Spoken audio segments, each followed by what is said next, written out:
Assalamualaikum warahmatullahi wabarakatuh. Perkenalkan, nama saya Abu Rizal Afandi dari program studi ilmu Al-Quran dan Tafsir. Di sini saya akan membuat video untuk memenuhi tugas UAS hermeneutika, mata kuliah hermeneutika kelas atau semester 5 kelas A.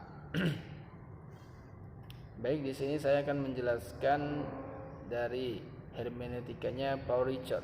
Paul Ricoeur bisa, Paul Ricoeur juga bisa. Paul Ricoeur atau Paul Ricoeur ini adalah seorang tokoh filsuf postmodern yang dilahirkan pada tahun 1913 Masehi di kota Valence, Prancis bagian selatan. Kemudian Paul Ricoeur ini berasal dari keluarga Kristen Protestan yang taat, yang soleh.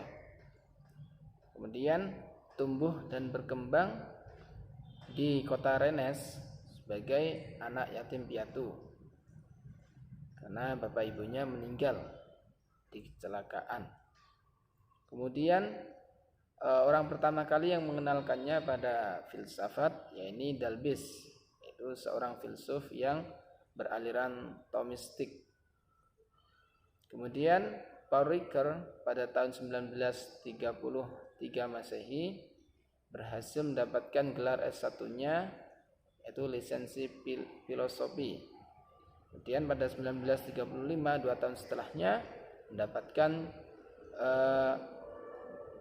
grade filosofi atau keanggotaan filosofi, dan berbarengan dengan dia itu sudah lulus S2 di Universitas Sorbonne. Kemudian 2 tahun setelahnya Paul Ricoeur mengikuti wajib militer di Prancis karena menghadapi serangan dari Jerman pada tahun 1937 sampai 1945. Karena Paul Ricoeur pada saat itu menjadi tawanan perang dan dipenjara di Jerman. Selama di Jerman atau di penjara ini, Paul Ricoeur membaca karya-karya filsuf dari Jerman, dari banyak sekali. Kemudian tahun 1950 Paul Ricoeur ini berhasil mendapatkan gelar doktor.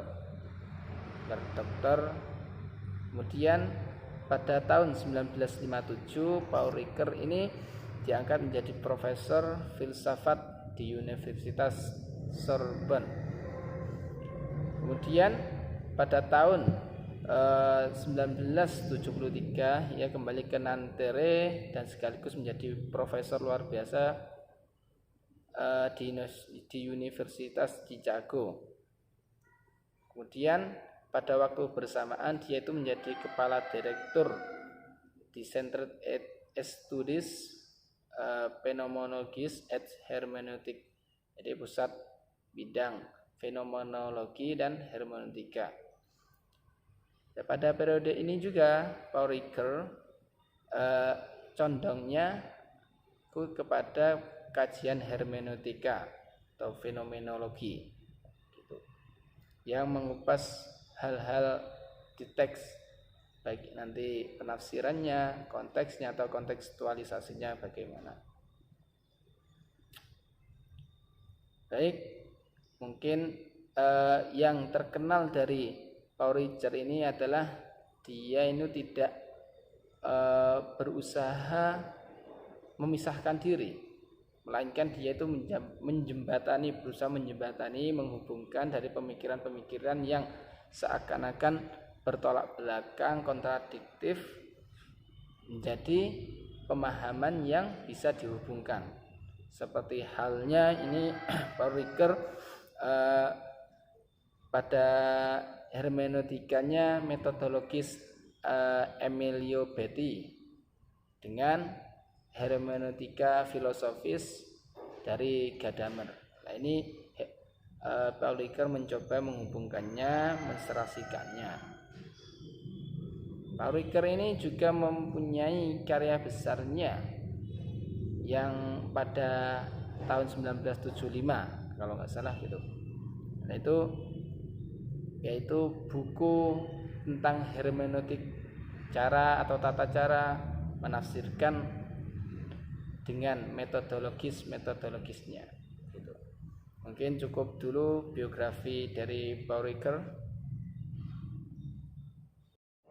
Baik, untuk selanjutnya saya akan menjelaskan hermeneutika Paul Ricoeur. Hermeneutika sendiri adalah sesuatu teks yang maknanya masih belum jelas atau masih tersikap atau memiliki artian yang banyak. Di sini Paul Ricoeur menggunakan hermeneutika, yaitu hermeneutika of suspicious dan hermeneutika of fame. Sebelum kita jelaskan atau saya lanjutkan pada suspicious dan fame, curigaan dan kepercayaan, kita jelaskan dulu ilustrasinya hermeneutika ini. Ilustrasi gampangnya gini, seperti kita menyebutkan teh yang manis. Teh yang manis bagi seseorang atau bagi saya, dapat, orang yang sehat loh ya, itu dapat menghilangkan rasa haus. Terus bagi orang yang membikin adalah sesuatu yang menjadi kesusahan, karena membikin atau bagi seorang pedagang menjadi sebuah keuntungan. Dan bagi seorang orang yang memiliki penyakit diabetes, ini sebagai godaan, karena tehnya manis dan segar dan di konteksnya atau di situasi panas. Nah, pada teh yang manis ini saja kita mengartikan banyak makna, mengartikan banyak hal, berbeda-beda, setiap kepala mengartikannya itu berbeda-beda. Nah, kajian hermeneutika inilah yang nanti akan ada suatu simbol-simbol, menelusuri simbol-simbol, menelusuri kata-kata. Nah, menurut ini kajian titik intinya di sini. Kita mengkaji hermeneutikanya Paul Ricoeur, yaitu hermeneutika of suspicious dan hermeneutika of fame. Kemudian simbol menurut Paul Ricoeur itu dibagi menjadi dua, yaitu univokal dan equivokal. Univokal ini yang maknanya hanya satu saja dan tidak bisa diutik-utik lagi. Sedangkan equivokal memiliki makna dua atau lebih atau banyak. Nah, pentingnya simbol-simbol inilah yang pada simbol-simbol equivokal lah yang menjadi titik permasalahan atau titik kajian dari hermeneutika itu sendiri. Contohnya itu. Kemudian selanjutnya kalau yang banyak itu polisemi, bukan equivokal. Polisemi itu maknanya yang banyak sekali. Kemudian dari simbol-simbol tadi akan membentuk suatu kata, suatu kata-kata menjadi rangkaian susunan dan menjadi keberagaman makna, dan akhirnya menjadi sebuah teks atau wacana nanti menurut Paul Ricoeur. Kemudian di sini saya akan menjelaskan yang hermeneutika of suspicious atau memahami, cara memahami. Itu saja enaknya. Cara memahami itu dibagi menjadi dua menurut Paul Ricoeur, yaitu of suspicious dan fame, dari sebuah kecurigaan dan sebuah fame, keyakinan. Kalau hermeneutika suspicious, bahasa mudahnya itu begini. Jadi memahami sebuah teks dan subjeknya atau penulisnya itu kita harus memisahkan antara keduanya. Harus curiga dulu. loh jangan-jangan si penulis ini salah, atau kita kembalikan pada masa sekarang, loh jangan-jangan kita sendiri yang salah membacanya, salah memahaminya untuk membaca teks ini. Semisal teks I love you, teks I love you di bukunya saya, ini siapa yang nulis? Kan jadi timbul pertanyaan seperti itu. Terus kita salah kaprah dalam mengartikan I love you, terus kepedean, oh yang nulis yang itu, kan begitu. Tapi itu adalah sebuah pemahaman yang dilandasi dengan rasa curiga, gitu. Kemudian curiga pada teksnya, pada tulisannya, curiga pada teksnya yang merupakan bagian objektifnya. Nah ini tulisannya kayak mirip dengan si dia sih, mirip si itu sih. Nah, mungkin apakah dia yang menulis?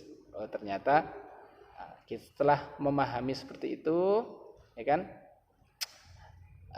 kemudian akan menarik sebuah kesimpulan, dicocokkan dengan landasan aksi berpikirnya, membaca, mengamati, oh ternyata dia yang menurut Paul Ricoeur begitu.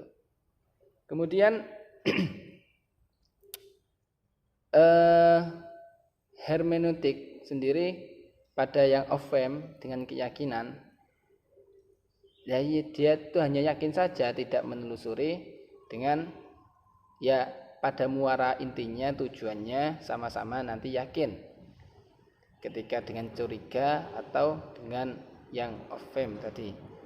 Tapi yang membedakan caranya, yang awal langsung yakin, yang awalnya curiga dahulu, suuzon kalau dalam Islamnya. Menurut Paul Ricoeur begitu. Kemudian dialektika ini menurut Paul Ricoeur, kok dialektika? Hermeneutika menurut Paul Ricoeur itu bersifat ketegangan, bersifat konflik, pasti konflik. Karena apa? Karena menurut Paul Ricoeur hermeneutika itu bersifat ketegangan dengan adanya suatu harapan pada diri kita sendiri, suatu cita-cita dengan realitas yang ada itu kadang tidak sesuai atau konflik. Yang ini ya dinamakan ketegangan. Tetapi dalam hal-hal tersebut, dalam ketegangan dan persoalan tersebut akan menimbulkan aksi, menimbulkan aksi membaca, aksi memahami. Malah menurut Paul Ricoeur, kalau kita tidak berhermeneutika secara bersifat ketegangan ini, bisa-bisa dikatakan kita malas, seseorang yang malas, tidak mau berpikir, mager kalau bahasa sekarangnya begitu. Jadi kita tumbuhkan ketegangan ya, seperti ilustrasi mudahnya, kita bercita-cita lah untuk satu hari ini kita tujuannya apa, targetnya apa. Misal targetnya kita menghafal 1 juz. Kita menghafal 1 juz, dicicil 4 lembar atau 5 lembar, sesuai nanti targetnya. Yang penting sudah mempunyai target, walaupun nanti tidak sesuai dengan realitas yang ada. Nah, ini akan menimbulkan suatu konflik, menjadikan suatu kecewa. Tetapi yang pada akhirnya atau esensi hakikatnya ini merupakan hermeneutik yang sudah bersifat ketegangan. Nah, setelah berketegangan nanti akan memunculkan hermeneutik kehendak. Nah, di sini kan ketika kajian dahulu S3-nya Paul Ricoeur itu tesisnya kalau nggak salah filsafat berkehendak. Akhirnya dituangkan pada hermeneutiknya ini. Hermeneutik kehendak ini pada dasarnya Paul Ricoeur itu ada tiga komponen atau 3 cara, yaitu keputusan, gerak, dan persetujuan. Ketika ketiganya itu tidak ada salah satunya, salah satu dari ketiga ini tadi loh tidak ada, maka tidak bisa berkehendak, tidak bisa beringin, berkehendak, tidak mempunyai kehendak itu, tidak ada keyakinan akhirnya gitu. Seperti contohnya ketika kita di bioskop, ketika kita mempunyai keputusan, saya memutuskan akan menonton film apa yang mau viral ini ya, film Spiderman 3 di bioskop. Ya kan punya keputusan, cara mudahnya, ilustrasi mudahnya gitu. Kemudian dengan gerak bisa memesan tiketnya melalui online maupun offline, langsung ke tiketnya. Kemudian persetujuan di sini dimaksudkan nanti tapi mempunyai uang enggak ya saya? Ternyata tidak setuju. Saya tidak setuju sih karena enggak punya uang lah. Maka hermeneutik kehendak menurut Paul Ricoeur ini menjadi 3 tadi. Ada keputusan, ada gerak, dan persetujuan. Ketika salah satu dari ketiganya tidak ada, maka tidak dapat dimaknai sebuah kehendak gitu. Kemudian Paul Ricoeur setelah menjelaskan hermeneutik suspicious dan fem tadi, kemudian di sini saya akan menjelaskan tentang teks atau simbolnya. Kan tadi sudah mengulas sedikit ya. Jadi teks di sini ada yang teks, ada yang konteks, ada yang kontekstual. Tapi teks sendiri menurut Paul Ricoeur ini adalah sebuah wacana. Sebuah wacana maksudnya bagaimana? Ya, wacana yang merujuk pada bahasa sebagai suatu kejadian atau sebuah event, bukan sebaliknya. Jadi Paul Ricoeur itu menyatakan bahwasanya teks itu adalah sebuah wacana yang dibatasi oleh tulisan. Jadi wacana merujuk pada bahasa, merujuk pada suatu kejadian. Seperti contohnya gini. Ya, I love you tadi. Ilustrasinya gini. Kata I love you ketika saya menulis di papan kan sudah jelas. I menulis I love you. I love you di papan, bahwasanya saya menulis teks tersebut I love you, saya cinta kamu. Kemudian konteksnya adalah untuk menerangkan pada murid saya, misal gitu. Terus kontekstualnya, nah nanti kontekstualnya inilah akan berbedaan makna ketika sesuatu itu terjadi pada zaman pas saya tulis tadi, waktu ditulis, kemudian di waktu yang setelah saya tinggal tidak ada siapapun di kelas. Nah, ketika ada yang membaca bacaan I love you, terus kok menulis I love you. Nah, ini maka menurut Paul Ricoeur harus difahami antara teks, konteks, dan kontekstualnya. Gitu. Kalau di dalam tafsirnya di Al-Quran itu sudah ada ya pemahaman teks, pemahaman konteks atau asbabun nuzul, kemudian kontekstualisasi pada zaman era Nabi dan pada kita kontekstualisasikan pada zaman sekarang. Mungkin itu saja yang dapat saya jelaskan dari hermeneutik Paul Ricoeur. Jadi kesimpulannya Paul Ricoeur ini hermeneutiknya ada suspicious dan affirm dengan kecurigaan dalam metode kecurigaan dahulu, kemudian dengan affirm dengan keyakinan. Maka dalam hermeneutik tersebut dapat ditarik kesimpulan ketika nanti kita memahami Al-Quran dengan metode Paul Ricoeur ini, maka bisa diartikan atau bisa dialokasikan seperti halnya Power ini. Tapi harus dengan syarat-syarat yang sah menjadi seorang mufassir begitu. Mungkin itu saja yang dapat saya sampaikan. Ada kurang lebihnya saya mohon maaf. Ihdinas siratal mustaqim. Wassalamualaikum warahmatullahi wabarakatuh.